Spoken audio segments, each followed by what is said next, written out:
there are two acknowledgements that I need to make before I start.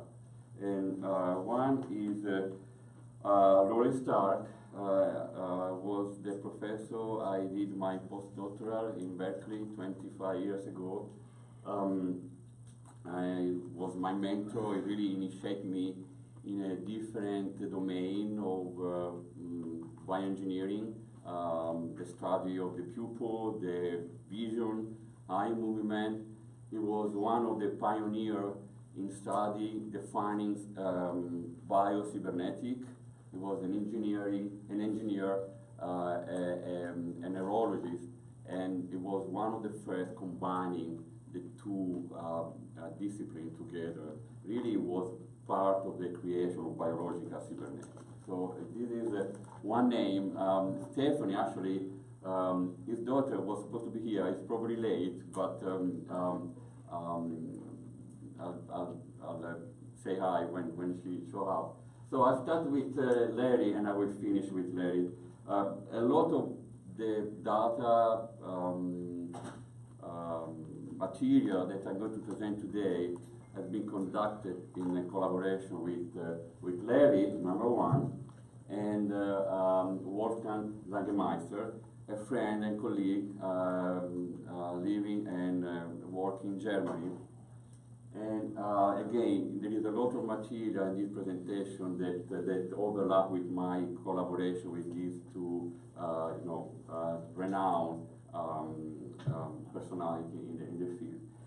I'm mentioning Wolfgang, and I'm going to mention a book, which is something that I wrote with Wolfgang, because I was trying to prepare this talk today, and in the book we really treat a lot of material, and I, at the end, gave up on trying to convey all the points. So I decided to really stay with the basic principle that I'm going to share with you, and I need to redirect you in, if you want to go deeper, to this manuscript that has been published last year. And another reason why I'm mentioning a book is because I think that I'm going to write a few paragraphs.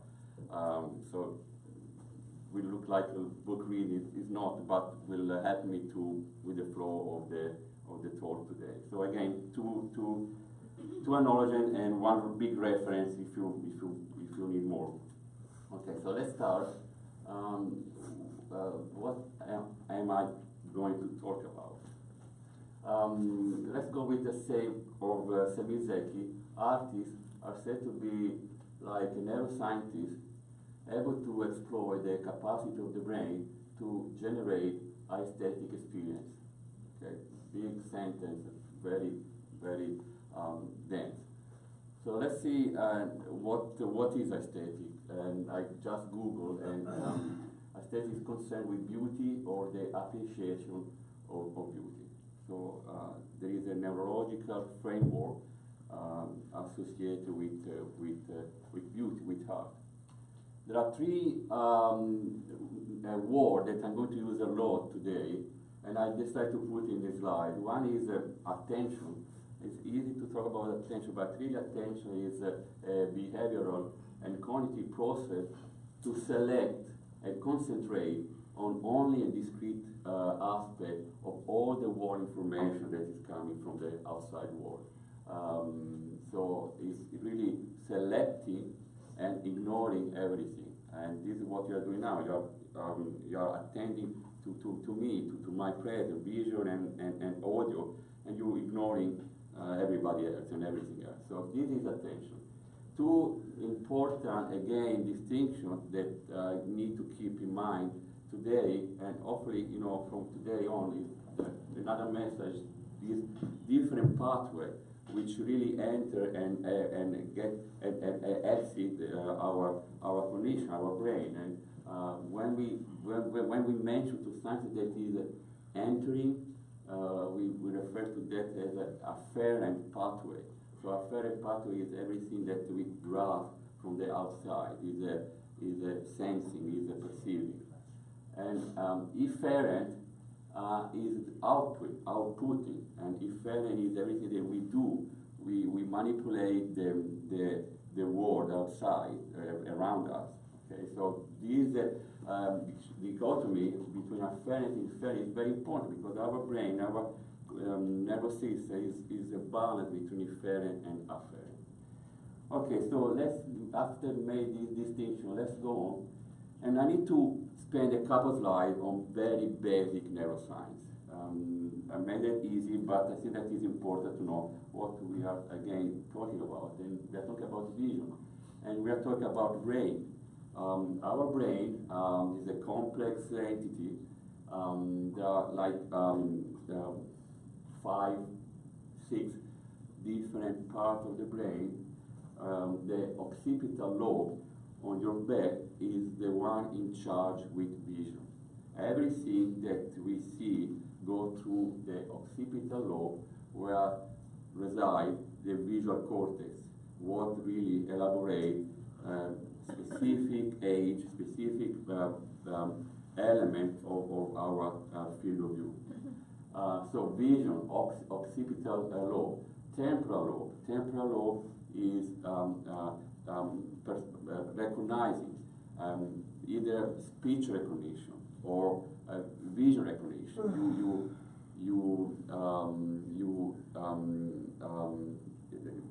Vision is associating neurological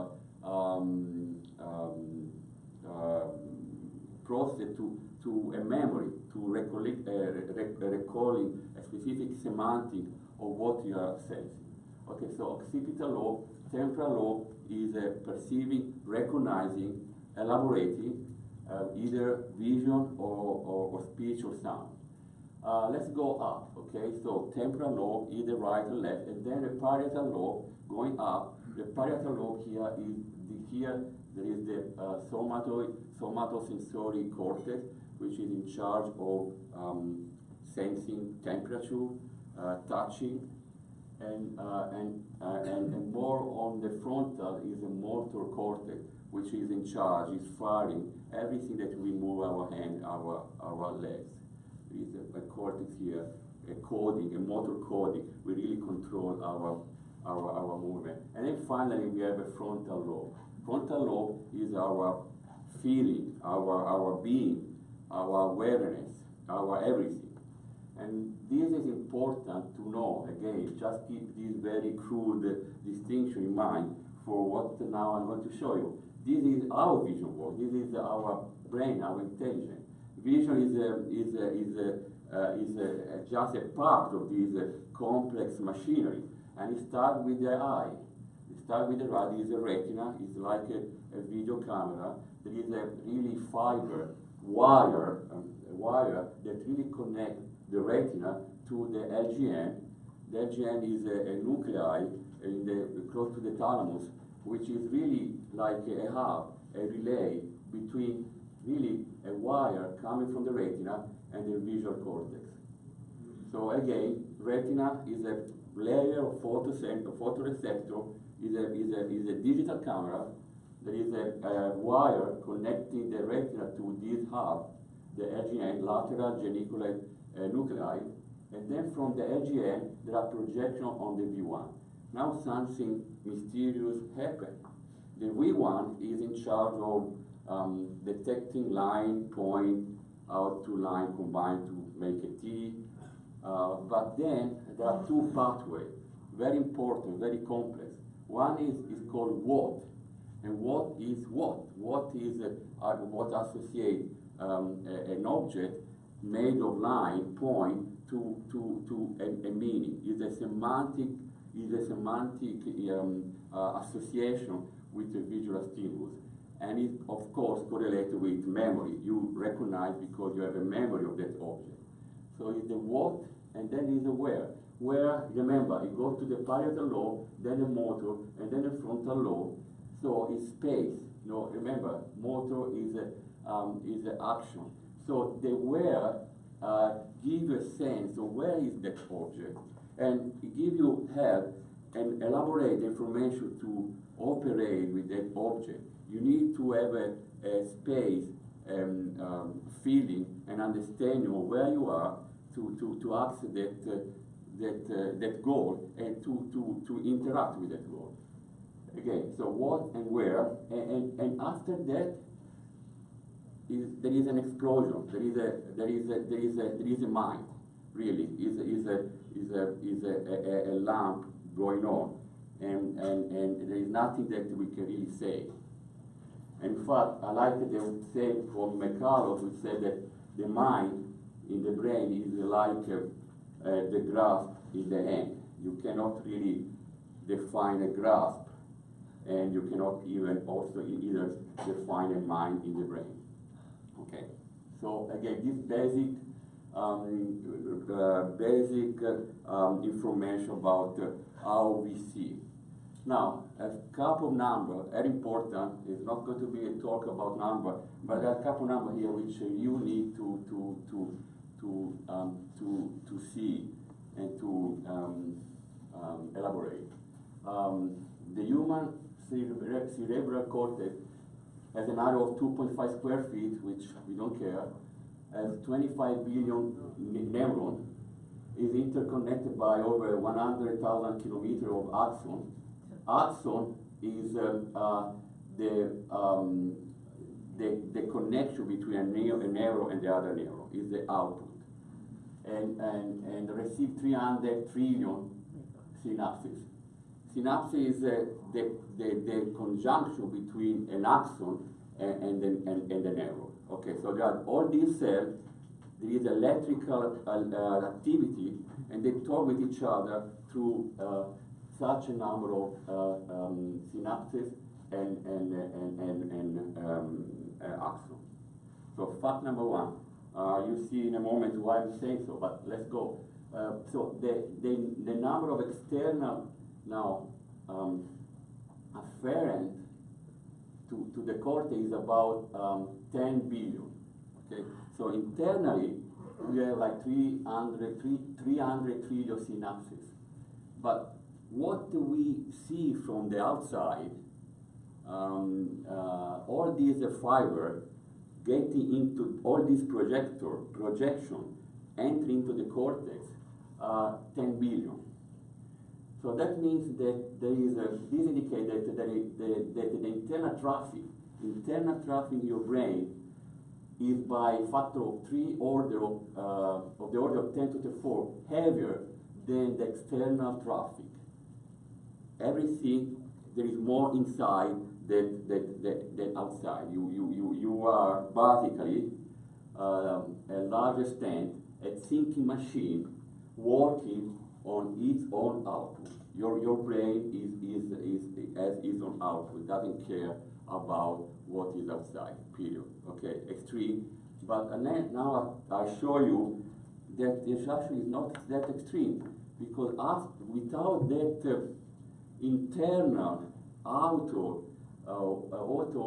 traffic, you are blind. You cannot see. And in fact, if I show this, you don't probably see what is in this picture, right? Anybody see something in this picture? Raise your hand. Yeah. What do you see? A cow. Very good. So who see a cow in this picture? No. A cow. Oh, I see it now. Yeah. Okay, so wait.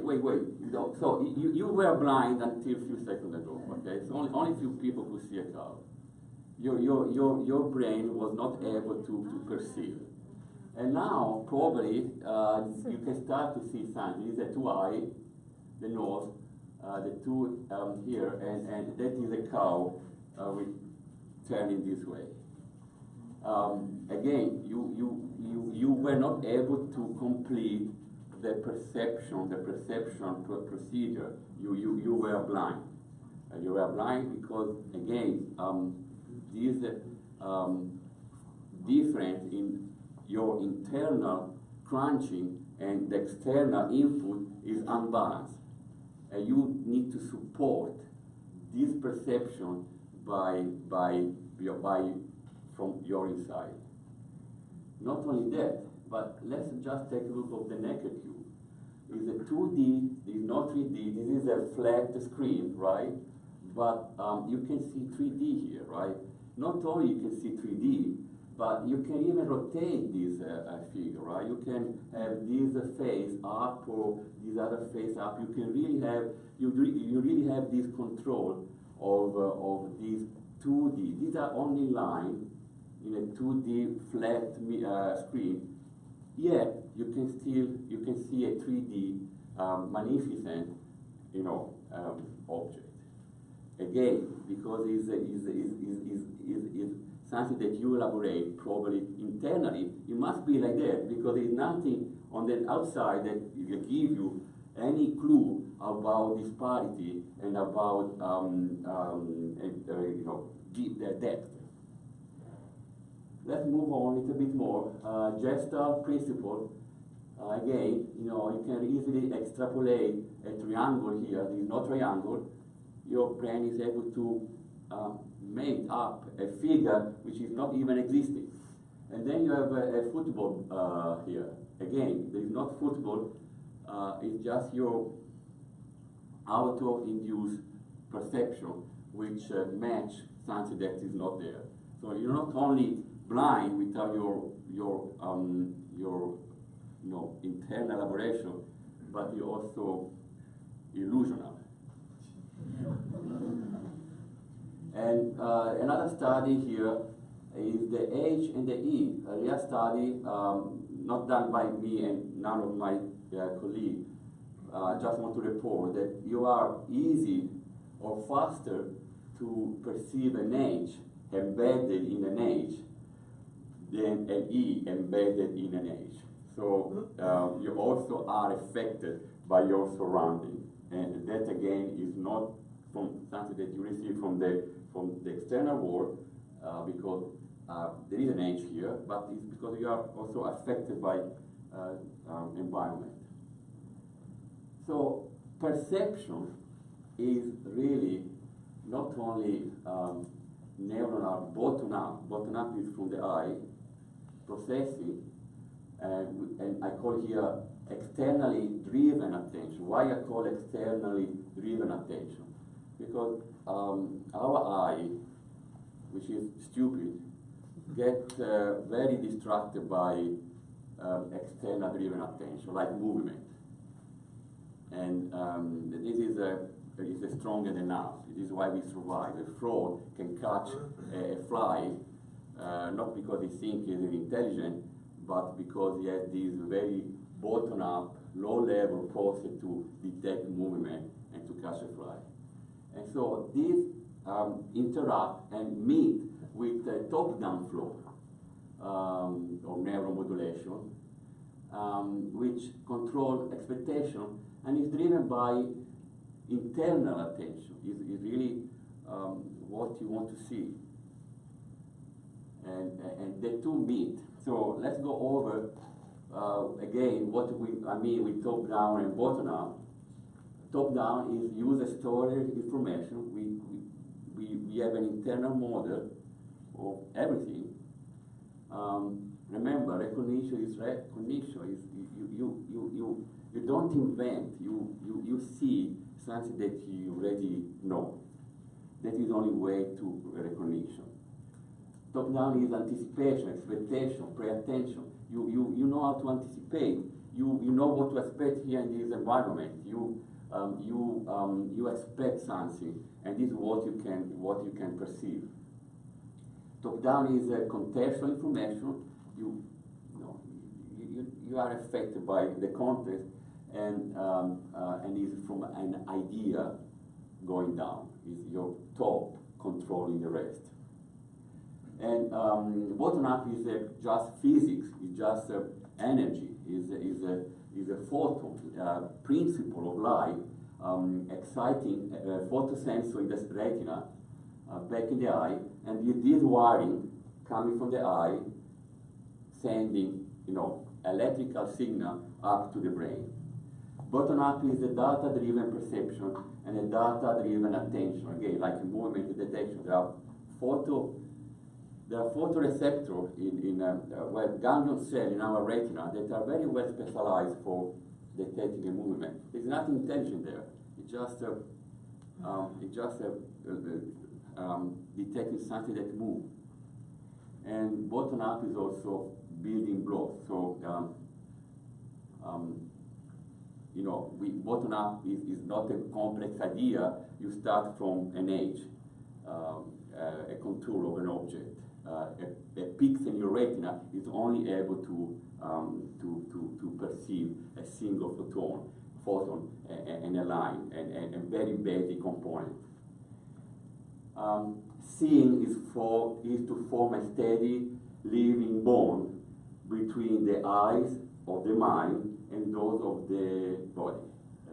Goethe. Torsten, tell me if I pronounce it correctly. I did? Okay. And, oh, sorry about that. You know, say,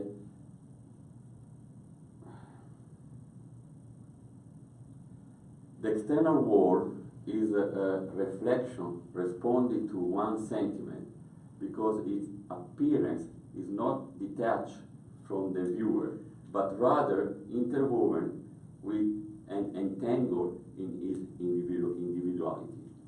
And this is really captured in a nice philosophical way what really is the case of perception. So again, visual perception is a complex procedure which combines top-down and bottom-up. Top is, I represented top-down with a file cabinet, because you have memory, you have experience that you need to use. And I call, in a Kantian sort of language, nomenon, or symbolic representation of something that cannot have a physical, geometrical, objective measurement. And on the other hand, there is appearance, which is chaos, using all the ancient Greek philosopher terminology.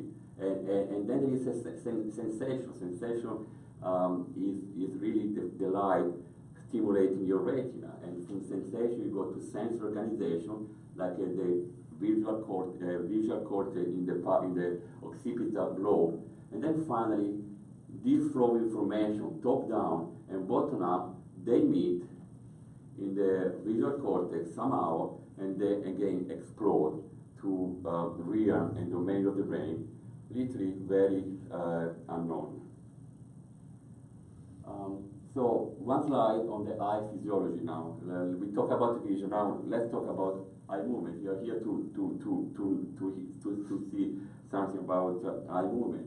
So why do we need to move our eye? Well, we need to move our eye because our retina is not really a sense in a digital camera. There are photoreceptors which are called cone. Cone is just a pixel. Okay, we have millions of pixels in our retina, and they're called cones. Cones are what we need to see color, to operate in a very bright environment. There are also rods which are in charge of blue, night, low, level, vision, but we really need cones. And the cones are not really equally distributed. There is only one part where they peak, and there is here, and it's called fovea. And then here is the blind spot of the retina, where again the fiber coming from the retina go to the LGN and then to the visual cortex. Okay, so we basically don't have anything here. If I look at you, Andrea,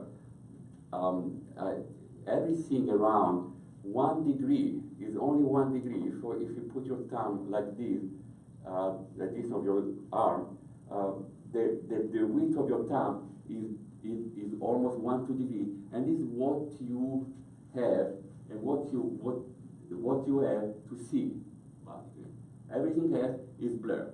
You don't see it, but it's blurred, and so this is why then you need to move your eye, because you cannot see with what is here. You need to see moving this part of the eye to where you want to attend. And not only there is an amplification in the retina, again, only 1 degree of your retina has all the resolution that you need to see, but there is also an amplification in the visual cortex. If you see this picture, the face of the porcupine, the face of the lady, and this shoe, this information is distorted and is projected, amplified on the visual cortex. So what really the visual cortex sees is a big blob of the nose, in this case, or the face of the shoe. It doesn't see anything else. Everything else is there, low resolution, but the big detail is only associated and invested in where you look. Again, I look at Andrea. I have a big now projection of Andrea in my occipital lobe, like this. Everything else is very minimized. So, thank you, Alicia, my daughter. So you need to move your eye, and this is why you need to move your eye, because you have limited resources, and you need to allocate those resources to only a few portion of what you see. Now, let's move on. There's been an explosion of interest in eye movement in the last 10 years. There's a lot of technology was not really available 20 years ago. It started to be cheap, started to be very accurate, very precise, and the number of publications is increasing every year. Really, if you are in this domain, you see that even new journals created just for study and reporting results on eye movement. So there is a lot of publication. 90% of these publications on eye movement, 95, they cite one paper, which is from Yarbus. It's the most cited paper in the domain of eye movement, and the most influential study and experiment. And what he did has been really sort of breakthrough. He studied the influence of task in the way we move our eye. So again, you move our eye because there is a physiological need, but there is something else in how we control that eye. So he studied the eye movement of people looking at a painting from Lettvin, 1896, The Unexpected Visitor. And what he asked was to look at the paint and just try to examine the painting freely. Nothing, not ask. And this is the eye movement that he recorded for that case. But then, if the task was to estimate the material circumstances of the family, then the pattern of eye movement completely changed. If the task was to assess the age of the character, again, completely different way to move your eye. If the task is to remember the character, the cloth, again, completely different way you see. And to surmise how long the unexpected visitor has been away, again, something different. So task is what actually controls eye movement. There is a neurophysiological need, which is again, the fovea resolution number of photoreceptors, but this process connects with something much more complex. In this case, is a task. And so let's see how complex. In this experiment, we asked subject to look at ambiguous figure. So the subject was just looking at this figure is exactly the same. There are two faces facing each other. And in case we showed this picture before, priming one of the two interpretations of the ambiguous figure, the eye movement had a pattern which is different from, when we show and we sort of push the subject to see a vase instead of the two faces. Again, the subject both times look at the same picture. There is nothing different between this figure and this figure, but the eye movements are completely different. Are completely different because it's really your task. What you want to see, what you are seeing, that sort of control the movement of the eye. And not only that, but even when you don't have anything to see, the eye movement are not affected by, in that case, nothing, because you don't see, but your recollection. In this case, we show a pattern in a checkbox, and we alternate viewing with imagery. And when the subject again was just imaging the pattern in front of a blank screen, the eye moved exactly the same way of when it actually was seeing an object. There is nothing yet. The same pattern is created. And other studies, there are a few more slides later that I want to show. So in this case, virtual reality environment, and again, this subject moved the eye in a very, similar pattern.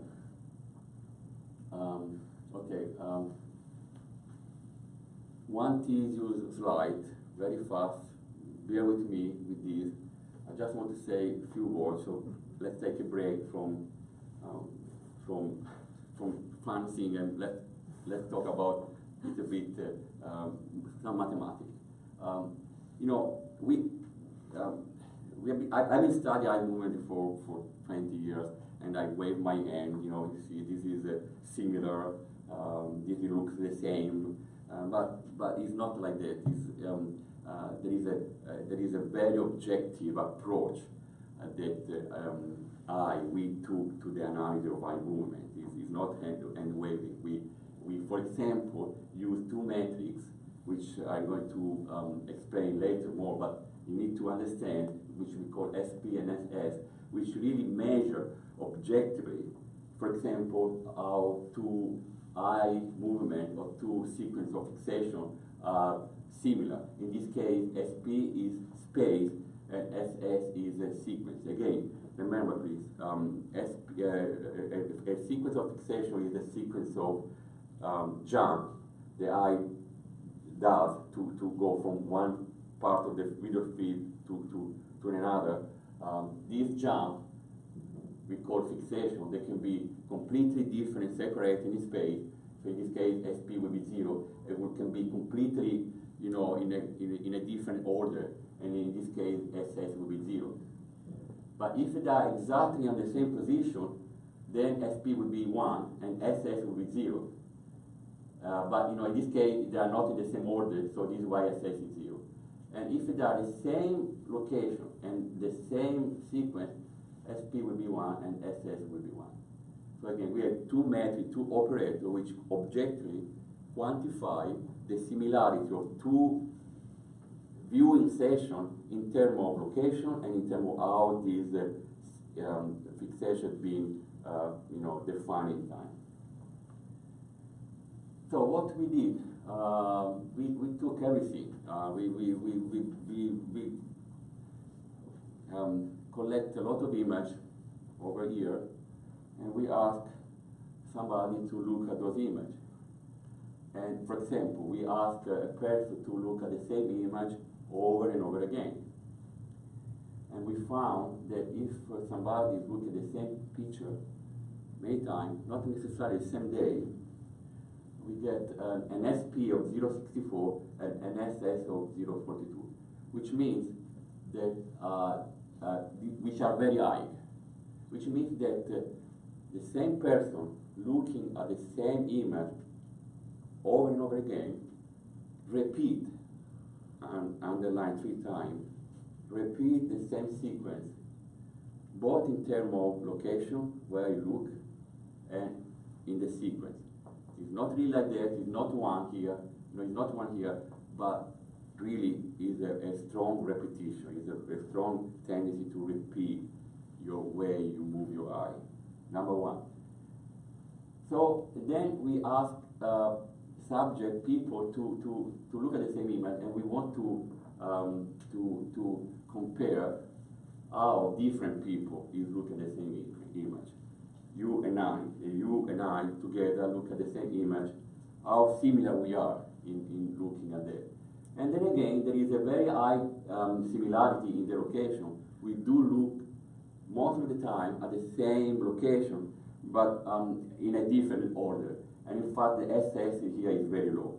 So you have your own way to go around, wandering around, but we do meet often on the same location in the field of view.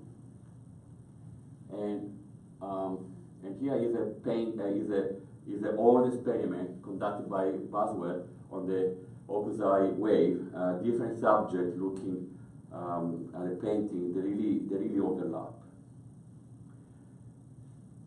One and only slide for the geek public in the room, so the non-geek can take a break. We publish a lot of work on this property because if you look at the same location, and if I'm able to know where are the locations where you look at, then there is many applications. And we did, I did study many of these applications. There is a bunch of publications that publication. There is a bunch of publications that we did. One is on focus JPEG, a way to compress an image very much, but just saving the region of interest, which can be enough to really distinguish and understand the image. If you have an algorithm that is able to detect which are the region of interest, which are the location that everybody look at during the perception of that image, then this is one application. We can compress an image, try to save what is important for the public to see. And another application is on the Mars rover. This was an old collaboration with NASA. These are eye movement of a subject looking different image of Mars or landing and the terrain. And these are how the algorithm developed are able really to detect the center of this fixation. And that is again an application that we conducted with NASA to give the rover the capability to really understand where to go. Okay, so let's go back to where we were. Then we try to calculate an idiosyncratic tendency. For example, the same subject looking at different image, which means that you are, yes, looking at the same image, you repeat yourself for that image, but that you have your idiosyncratic way to look, and you always do the same, eye movement. So doesn't in that case mean anything. And you can see, yes, you have some idiosyncratic attitude in where you look, but it's much lower than the repetitive and the local, and also in the sequence. So summarizing this, yes, you have some tendency, personal, to look around, but you don't apply that to everything. You see an image and you explore that image in a different way every time. Last but not least is global. We wanted to we study how this subject look at this image is similar to this subject look at this image. We call global, and there's no similarity in this case. There is a lot of similarity in reading. If this lady is reading a text and these are the guy is reading another text, the texts are not the same, but the way you analyze, the page is similar. So in that case, it would be a very high global. But in general viewing, again, we don't have any global similarity with the rest. What does it mean? This is repetitive. This is very important. This is why I'm going back. This means that you have something in mind that you want to see, and you do eye movement, and these eye movements are really associated with the figure that you have in mind. And so the repetitive sequence of a saccadic eye movement, the Scanpath, represents a playing out. This is your internal representation, These are a play out, a quasi-deterministic play out of an internal control sequence from a sensory motor representation. Again, a sensory motor representation. You have a model in your mind, a picture, and you have a play out. And these two are connected, really, in a quasi-deterministic way. Internal cognitive model and the eye movement without are locked. I really put a lock here. And a quasi-deterministic motor implementation. Oh, I ruined a surprise. So, any question? And I continue. Okay. We have a representation. Okay, an object, something that we see, something that we want to confirm. So let's now start talking about art. What the artist, what is the model? What is this internal representation of the artist?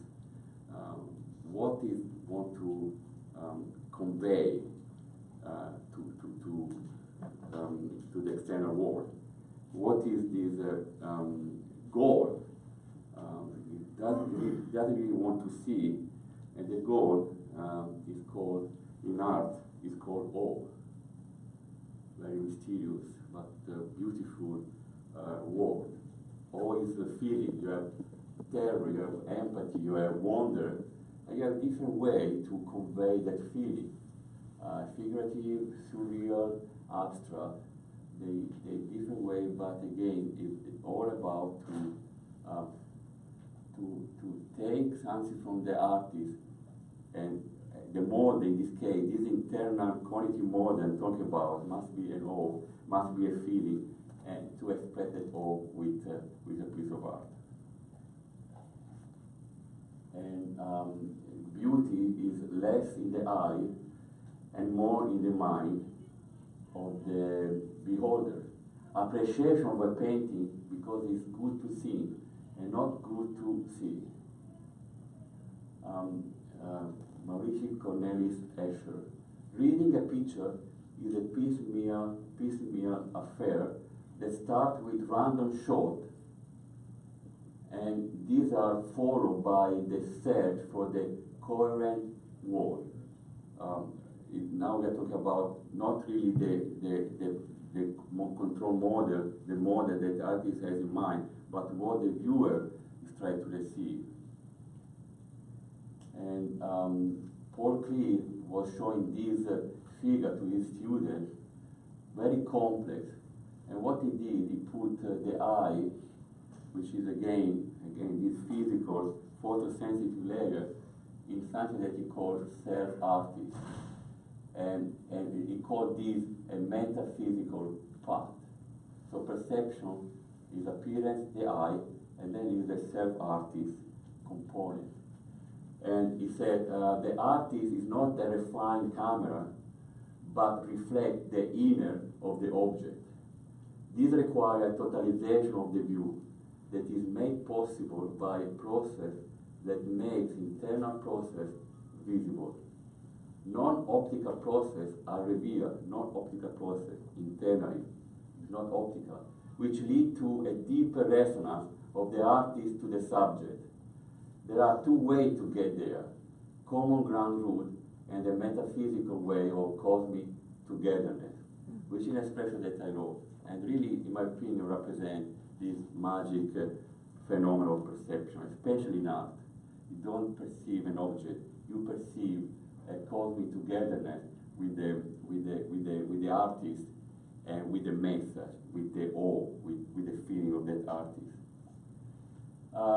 In the book, not here, we treat Shannon model communication system, associating that to how we start with an idea, we code with eye movement, we generate a painting with noise.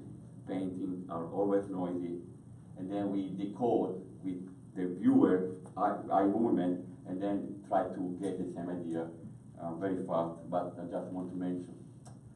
Okay, so Bonnard. Bonnard is one of the artists that we I study, and it's something that I want to read. This here. So this can read from here. Let me read this paragraph. Better to read it to improvise. Pierre Bernard has been recognized as one of the greatest and most enigmatic masters of the 20th century painting. For his understanding of the eye movement, attentional shift, mechanism, and the representation in his painting of the complexity of the physiological process of vision perception, something that he famously referred to as the transcription of the adventure of the optic nerve. Again, this is Bernard saying what he was trying to trigger with his painting. He is considered a revolutionary painter.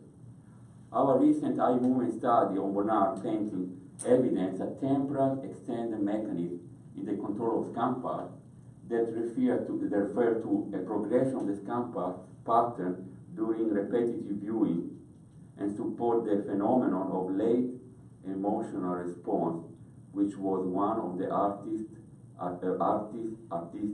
and perceptual objectives. In other words, one of the primary objectives of Bernard's compositional method is to delay and at the same time facilitate the apprehension of his painting visual content so as to modulate the emotional effect of such perceptive acquisition in a sort of crescendo.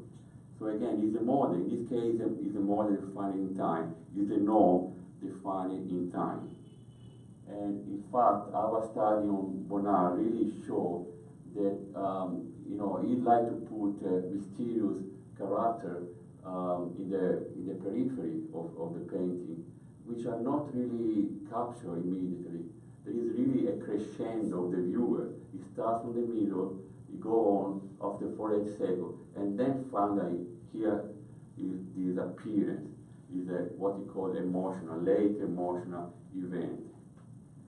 And again here, few painting, again, there is always a character. He play very intelligently in a part that are not immediately perceived, and the eye movement really kind of obey this idea. All the viewer here really follow really following this trick. They start to look, and then only later they jump, and the viewer responds emotionally to this finding, a mysterious figure in the background. How am I doing with time? Franco? 10 minutes left. 10 minutes left. Yeah. Okay, so let's try and stay in 10 minutes then. Okay, very good. So we did study on hemianopic patient. They do have a hemisphere which is blind, because of a stroke, and they don't see part of what is in front of them. So it's blinded, real blinded in this case. Yet they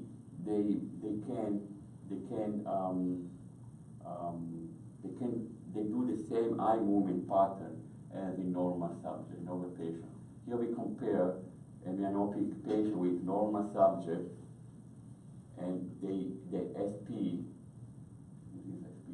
Yes. Oh, is it? I forgot. Might be SP or SS. Anyway, so they after a while, an myopic patient recover this capacity to view in a normal way, even if half of the visual field is blank, which means that strong top-down component in both groups. This is a self-portrait of Radha Shade, showing really what the myopia does to the visual field. He starts to, after a month, to really don't see himself, and then develop capacity of really the pitch himself. Again, this is an internal capacity that is a brain trained mechanism, the part of the hemisphere which is affected by the stroke doesn't really recover so fast and so efficiently. I'm not sure what to add. We did. Oh yes, let's talk about that, and then I'll try to convey to Q&A. Yes. So we study abstract compared to realistic. Okay, this is another study that we did. Just to give you some more explanation of what we consider with local and global. A local Scanpath is something like that. You don't really go around too much. You stay within a very few regions of interest, and I call it small, less audacious eye movement and to detail. And then global Scanpath is something like that, where you dare more audacious eye movement, and the image is more viewed as a wall. And we did compare naive with sophisticated subject and with professional. And look at this. They completely they look at those images in a completely different way. Not only that, but in the professional class, the abstract is viewed in a different way than the realistic picture. What does it mean? It means that a professional has more information, but that information is again something that he built internally, and that internal experience is really what guide and command the eye movement. This is another evidence that we really behave, meaning our eye movement behave in a way that is commanded by something inside. Let me go very fast here. We did experiment showing realistic photo with painting, and there was and then too bad that Stephanie is not here. There is a model which. What? Oh yes, Stephanie. Okay, I mentioned Larry at the beginning. I said we started with Larry, was finished with Larry, and I mentioned your name. This is a model that Larry and I developed years ago, which is called Privitera Stack model. Is explain how then in a Bayesian way we look, we really move our eye. It's not time. I don't want to start this. It's a little bit complicated, but again, go back to the manuscript. So in that time, try to wrap up with few words. Go again. Oh, God was was. I did not win that surprise. God was always in search of the primal experience, the primal phenomenon. And the primal raw, the primal magnitude was a primal state. What is a primal state? What is the primal for him? And he said something beautiful. He said, this primal phenomenon constitute the ultimate experience. They should remain untouched in their eternal repose and glory. For behind them lies a world that is hidden from us, from which the visible world is only a simulacrum. The eye reflects the world on the outside, the man on the inside. The totality of the inner and the outer is perfected in the eye. Again, magic word, hidden from us. The world is only the outside world is only similar. We have this primary phenomena in a repose and glory manifestation. Last but not least, a say from Larry, virtual reality work because reality is virtual.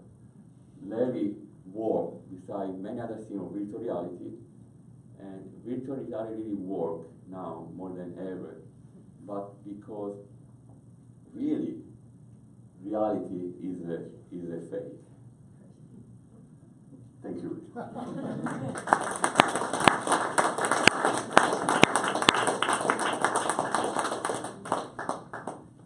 have some time for Q&A. So, okay, we have a first. Yes, Stephanie first. Yeah, so I have a question because I'm actually in the community mental health, and I love the thing about how, different circumstances, you look at the same Right. thing in the same way. So I wonder if you've ever worked, if there's a crossover, or you'd be interested in working with people who've had lives of trauma and Right. adversity, and how they might read a figure, compared to someone else. You need to have experience, so if you don't have basic functionality to build that experience, like for example, a subject that is blind from the birth, then really you probably don't look and view the same way, I would say. Viewing is very associated with a file cabinet. I show that bottom up, both top down, meeting with a file cabinet on the top down. The file cabinet is a cabinet full of memory, full of mental representation, really internal cognitive model. So if you don't have that, I don't know.